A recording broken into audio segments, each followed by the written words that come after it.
All right, welcome back to Adobe Camera Raw. And today we're going to take a look at part two, the rest of the edit menu over here on the right-hand side of the computer.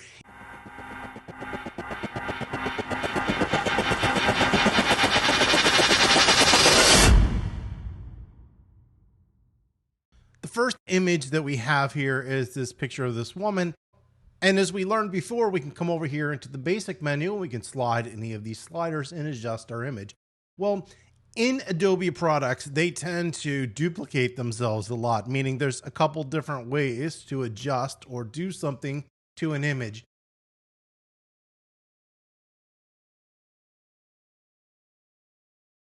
In this case, we have something called the curve, and I'm going to go ahead and click on this curve to open it. And then you'll see over here, we have this straight line, which doesn't look like a curve, but we're going to make it into a curve. This first option is called the parametric curve, and I absolutely hate the parametric curve, but we're still going to take a look at it.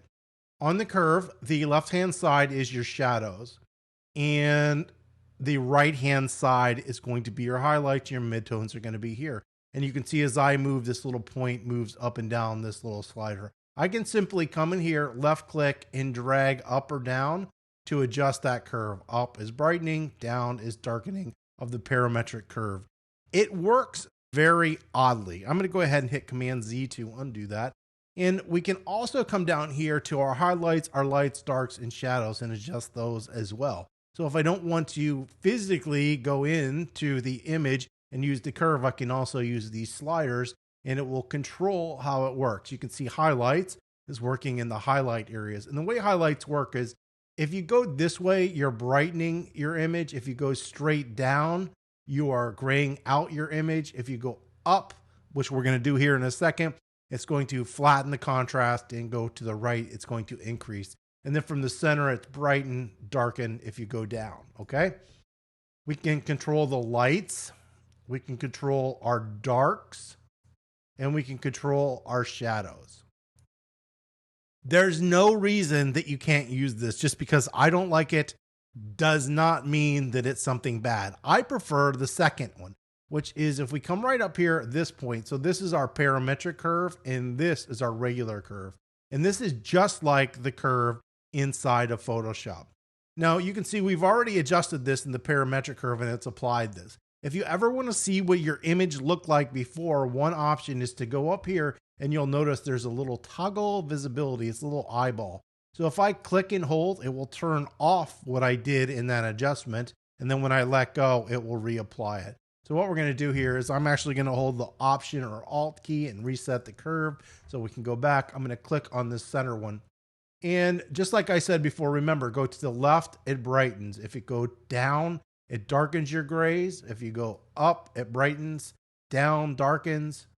And if you go up, it flattens your image out, and right, it adds contrast, okay? If you want to delete a point, you just click on it, hit delete, and they are gone. In this case, if I want to brighten the highlights a little bit, I can come over here and brighten my highlights and then pull everything up. In this case, it's still way too contrasty down here. So this is where I'm going to lower the contrast and get a whole lot more of that detail out. What I'm trying to do, remember, in Adobe Camera Raw is just make my image look better, do a lot of these basic adjustments before we get into Adobe Photoshop. So that is the curve and the parametric curve. We also have red, green, and blue. Right here, when we're using this, it's a combination of the red, green, and blue. But if we want to go just into the red channel, I can come in here and you'll notice that this is red and this is cyan. Basically, I tend to use this more for global color correction. So if I go up, it makes the image more red. If I go down, it makes it more cyan. And I don't want to use that, so I'm not going to do it. But when you're doing this, if you want to make a slight adjustment, just move it a teeny tiny bit. But a teeny tiny bit is sort of an extreme adjustment. So we will just leave that how it is. We're going to go ahead and close the curve out and we're going to go to detail.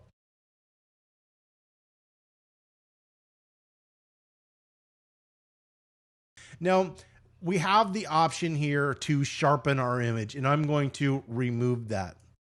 And you'll notice over here on the left-hand side that we have these little triangles, and they pop up every so often in these options. If you see a triangle and you click on it, that means there's more options underneath it. So when I apply that sharpening, I can find that further, or I can just use the basic global adjustment here. Now, I don't sharpen in Adobe Lightroom because you don't want to sharpen until the very last step in your editing process. In the last step, meaning you have sized your image, because how you size your image is going to be very dependent on how much sharpening and what type of sharpening that you use. So I never sharpen in Adobe Camera Raw. I always sharpen in Adobe Photoshop. We also have the ability to reduce noise. So if you have grain or noise in your image, you can come over here and use noise reduction. This noise reduction is awesome. It's much better than anything in Photoshop. So if you need to remove noise, use noise reduction right here. We also have color noise reduction. I just leave it at its default setting. I've never actually adjusted it if I've used it. So we'll go ahead and close detail.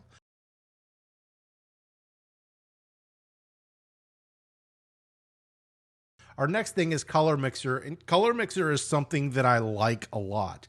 It's something that I use. The only problem with it inside of Adobe Camera Raw, it's a global adjustment. You can't specify to a specific area. Now, they do have a simplified version in the masking, but it's pretty much not that useful. So let's take a look and see what we have here. So our first option is going to be the HSL color. This is originally what was here.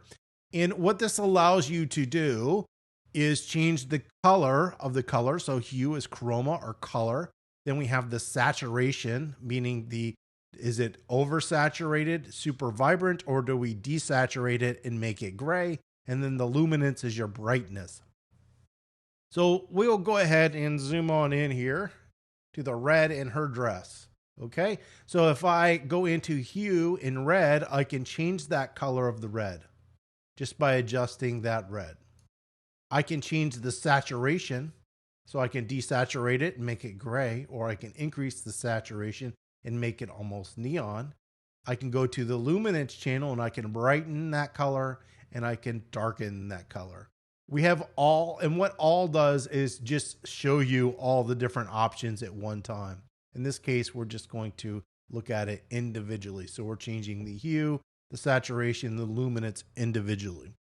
I actually do not use the HSL color anymore because there's a better option we saw earlier, which is this color option. And it gives us the hue, the saturation, and the luminance, but we can click on the color we wanted. So in the case where we were working with red, now I've got the hue, the saturation, and the luminance all right there. And I can adjust those. And then if I wanted to go into the yellow channel, I just click on the yellow channel. That's what we're seeing right there. And then if you did want to work on them all at one time, you could click on all here, but I actually prefer it individually. This is a great adjustment, but it only works if you're doing it global. If you need to do a specific location, just wait and do it in Photoshop, because Photoshop will give you the same options under hue and saturation.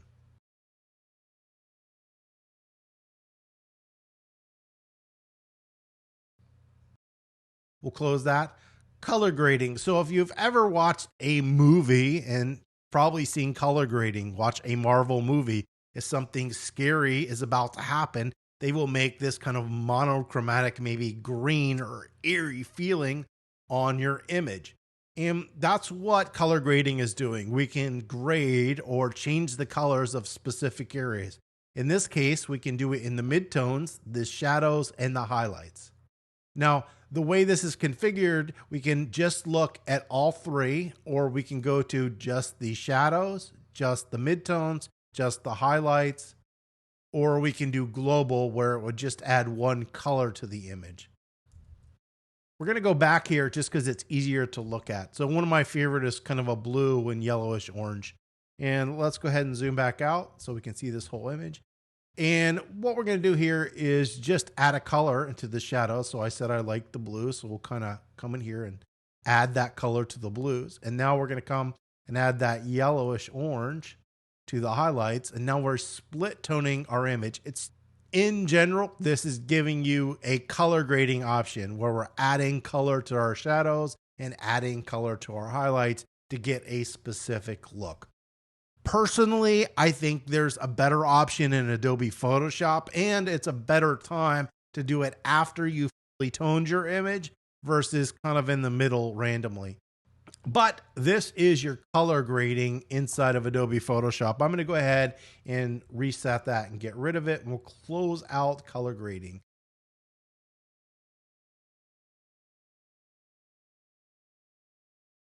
The next thing we have is optics, and let's switch on over to a different image for optics. So we're going to come in here, and you'll notice that we have a profile, meaning it's reading your camera's body and what lens you're using, and it's applying a profile to it. And we have the ability here to remove chromatic aberration, and you can see here it says reduces color fringing, most commonly found around bright lights and sharp edges. And what happens on those edges is you get these kind of funky. This isn't something that I've ever actually done on an image, but it is possible to use. So if you want to use the profile corrections, you can click on it and you can see it's automatically adjusting our photo.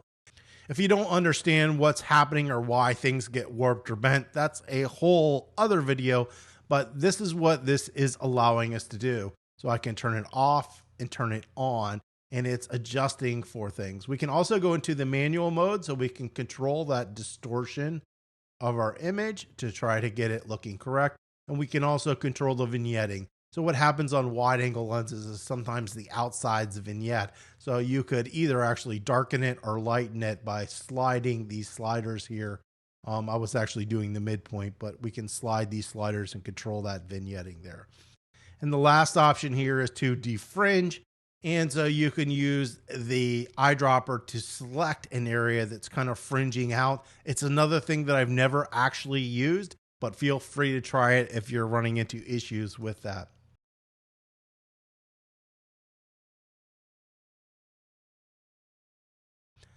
Geometry is very similar to optics. We're going to go ahead and turn that on, and we've got a whole bunch of basically what we call automatic options. So right now we're on nothing, right? It's disabled, but we can come in here and apply auto. So it's going to do a perspective adjustment. You can see it tried to straighten and make lines more vertical. And in this case, it did a pretty good option. Let's see if we try to do this horizontally level. It's probably not going to do so much because there's no real horizontal lines. Vertical leveling, so it did a much better job. It's making that more straight, this more straight, this more straight. So it's looking kind of how it should. You can click on this last option, and then we have some guided lines where we can customize it and draw our own guided lines. Our other option is to come in here, and I'll just turn this off. It's to manually adjust it. So we can control the way that all this was working, but we're doing it manually. And this way we can combine some different options here. I'm just sliding them. Look, the best way to come in here and learn how this works is to come in here and adjust this. Just to let you know, if you decide not to do this in the Camera Raw, you do have the same options available in Adobe Photoshop. So we're going to go ahead and reset this. We'll just click on that auto because it did a pretty good job, and we'll leave it like that.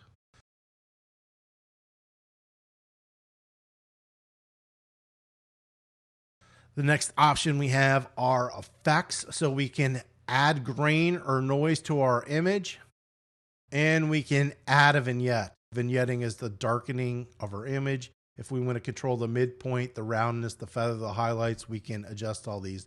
The midpoint is deciding where that starting point for the vignette is. So if we want to make it more square, we can go like this. If we want to go more round, we can go out. Feather is to make it a hard edge or a soft edge, that blending. And then we have a highlight adjustment. The last option here is called calibration. And calibration is very similar to our color mixer. It's allowing us to change the color of specific colors. It just does it in a little bit different way. I actually don't use calibration, but it's very easy. You can go into your shadows and make them more green, or you can make them more magenta. It really kind of depends on what you're trying to do. We can go into red and we can control the hue of red, and we can control the saturation. Notice that we don't have a luminance adjustment. We can go into green and blues. And so this is calibration. So we'll go ahead and close that out.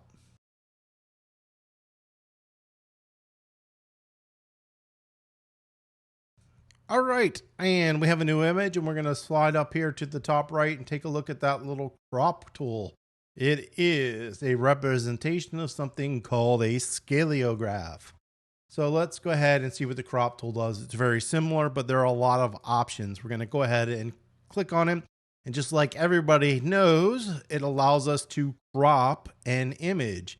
And cropping can be very simple, that we can just come in here in freeform and change the size or how we want this to look. The lines that we see right here are representation of the rule of thirds, a compositional element in photography. If we come on over here, notice presets. We've got a whole bunch of different presets. We can do a crop ratio, and this is important to know.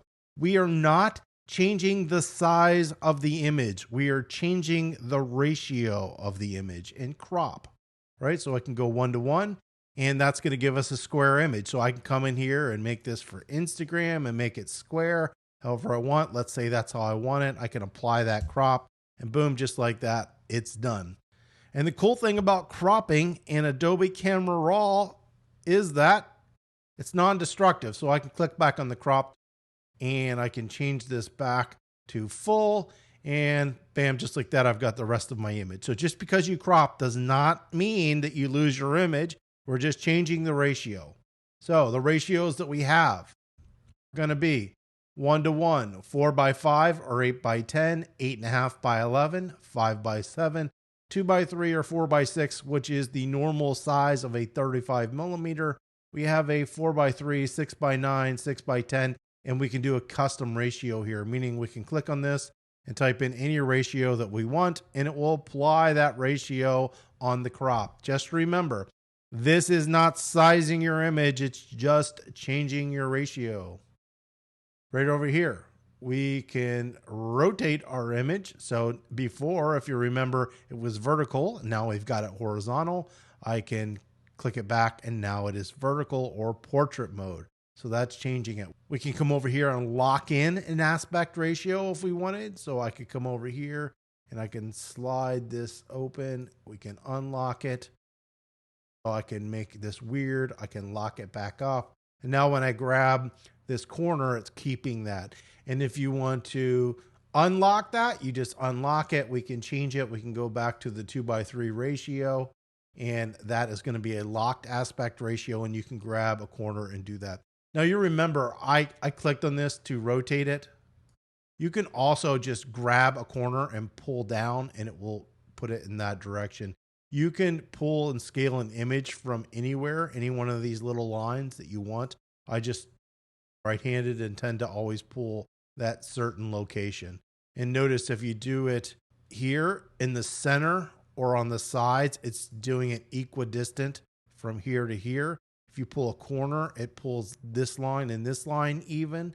But if you pull from here, it pulls all these lines even. And if you want to do it from the center, you're going to hold your Alt or Option key and pull it, and it will do it from the center and scale out. If you want to rotate, you just go out, you get the little flippy flop arrow, click and hold, and you can rotate your image. You've got a nice grid to look at. And if you're unable to do that, you can also come over here to your angle. It does the exact same thing if you want to do it in a different way.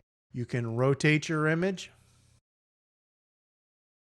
You can rotate it the other way, and you can flip it horizontal. You can flip it vertical. Right over here, we have a level tool. So if you know you want this to be level, you can click, drag, and let go, and it will level that line in your image. And that's the crop tool. We're going to come up here. If you ever see this little button, it is a reset button. We can hit reset and go back out. So that is our crop tool.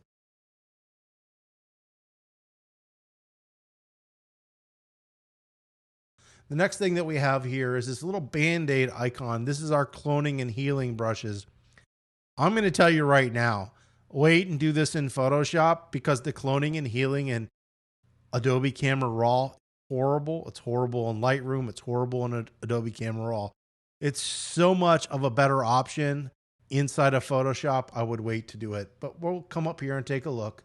So the first thing we've got is content aware move. And what that means is I can come in here and select this girl.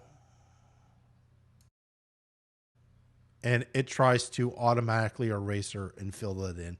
Obviously, I did that in a location where it's kind of complicated and difficult in the background. So it didn't do such a good job. So I could come up here and do this area. It will analyze it and you can see it removed it. That's new. We also have our healing brush. Healing brush uses content aware as well. We just go over an area that we want to remove and it analyzes what's around it and replaces it. All right. We have this is our brush size, our brush feather, and our brush opacity. Opacity is how much. Feather is the softness of the edge, and brush size is brush size. Usually you just want to do just about the same size of an area that you're trying to remove. And it did really nicely here because it's a simple place to do this in. You'll run into other places where it doesn't work as well. And the clone stamp works similarly, but you could need to tell it where to pick from. So you come over here, you're going to select it the same way. But what happens is in the stamp, it will show you where it's cloning from. So I clicked on this show overlay here. And so when we replace, we're telling it to replace it with this area.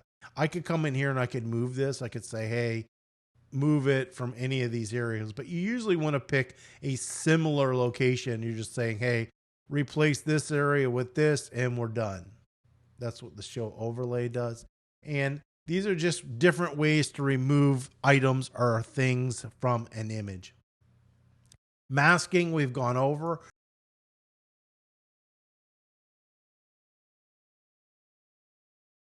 Red eye reduction, I'm not going to go over. It is red eye reduction. If you have red eye because you used the flash, I don't have any images with red eye. Once you learn how to use a flash, you'll never get red eye.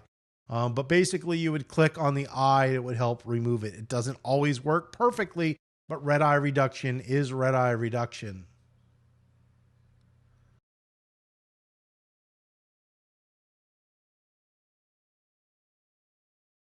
Snapshots. Snapshots are ways for you to take a picture as you work in time. So what does that mean? Let's go up here to the edit menu. We're going to go into basic and I'm going to make some just random adjustments here. These aren't going to be making it look any better. We're just making some adjustments. Okay. Then I can come up here and take a snapshot of that image. So I can come up to this little icon right here, create snapshot, and hit OK. And it will remember this place and time. So I can come back into my edit menu and maybe I've decided I wanted to do some of that color grading. So we do some color grading and then we come down here and we do some effects. So we're going to make a vignette and I'm like, I don't know if I like this. So we can come up here and we can take another snapshot. And now we can toggle between those states of time. So if I wanted to go back to where I just edited, I can click on that snapshot. And if I want to go back to what I just had, I can click on this snapshot. So it's a way to kind of save states as you work on a photo and be able to go back in time. So if I don't like what I did here and I want to do it over, I can just go back and then I could go back into the edit menu and I could go back into color grading and apply something different and try to find something that I like a lot better. That is snapshots.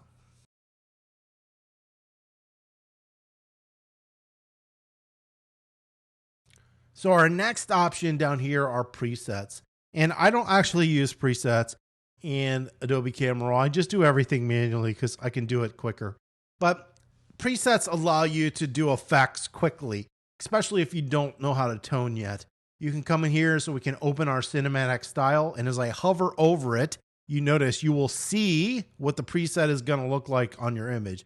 So if you're looking for some sort of funky effect, let's say that, we can click on that and it will apply that preset. We can also adjust how much of that preset is applied to our image by sliding this little slider. We also have adaptive presets. So if we wanted to add some blue drama, we can come up here, but just like before, we can control how much of that blue is added to our image. So these are presets. They allow you to apply whatever you want. You can create your own presets if you wanted. You can see I have some up here that I must have created for some students at some point. I have no idea. But those are your presets.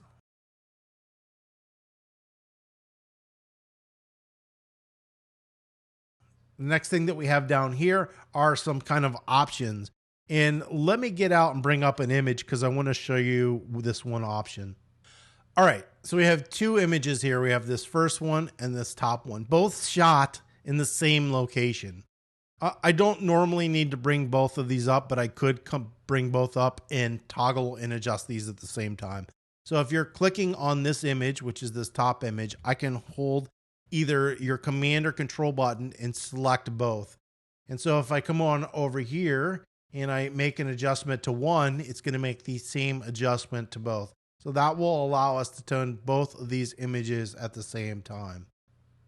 All right, so we have this image. I only brought one up because I'm going to show you an option under here. So I'm going to make an adjustment, just converting this to black and white. All right. And then let's say we want to open it up with some shadows, and I would hit open, and this would send us to Photoshop. All right, so now we've got this second image in Adobe Camera Raw. One of my favorite options is to come over here to these three little dots, and it says apply previous settings. So I can do exactly what I did as I toned the last image in Adobe Camera Raw to this by hitting apply previous settings. Boom, just like that. Now both of those images are going to be toned exactly alike. We can come back over here and see our other options. So we can reset to default. We can reset and open. We can apply our favorite preset, which were these little presets that we have up here. We can create a snapshot like we did before. So if we wanted to create a snapshot, not click that icon, you can come over here and create a snapshot. We can create a preset. We can copy edit settings. So we could copy and paste from one to another instead of doing apply previous settings. You can paste the edit settings. So I could have copied these and then gone to the other image and then pasted them and applied it and be doing the exact same thing as apply previous settings. You can save your settings. You can load your settings. You can save an image out as a DNG or a JPEG. You can enhance, and enhance is something different. We're going to come right back to that in just a second. We can export our settings to XMP, which are raw file settings. We can update our DNG previews, and we can set our raw defaults. Let's go in here to enhance. So enhance came out a couple of years ago, and we're going to use something called super resolution here. And what super resolution does is basically double the size of your image. It's going to increase that size. So if you were at 5,000 pixels as your longest vertical dimension, it's now going to make that 10,000 pixels as your longest vertical dimension. And it works really good. Estimated completion time, it's going to take 6 seconds. So I'll hit this. And what it's going to do, it's not going to actually affect the old image. It's going to create a new one. And I think it creates a DNG image. So we're going to hit enhance. Let that run through. And then we should see a second image over here. All right, so it's not showing it. So you can come down here to this little icon right here, click that, and it's showing you the images. So if I click on this first one, this is my original image. If I click on this, notice it says enhanced up here. So this one is going to be twice the size. So you can see down here, this one is 10,944, and this image is only 5,772. So 5472 and 10,944. So it's increased the size. This algorithm works really, really well. So that's the enhance option. We have a little zoom window. We have a hand move tool, which means if you're zoomed in, you can click the hand move tool and then move your image around. I don't use that because you can simply hit the space bar, move your image around. We have a color picker or sampler tool over here. And over here, we have a grid overlay, and you can control how this grid overlay works. Right here, we can cycle between before and after versions. So I can click on this and you can see this was before and this was after. So I can make a big adjustment so you can see that there is a difference. And if we click on that, it's just changing the different ways to view before and after until you get back to your normal version. Click this and it will go to your default settings back where it's unedited and nothing has been done to your image. All right, so that's everything that we see on this main menu. The last thing that we have up here is a full screen window, so I can toggle full screen if I would like. We've got our settings, our preferences, and we've got an option to convert or save the image out up here. And that's basically Adobe Camera Raw version 15. I hope you found these two videos helpful. If you did, if you could please give us a thumbs up, that would be much appreciated. If you have any comments or questions, you can leave those below, and don't forget to subscribe.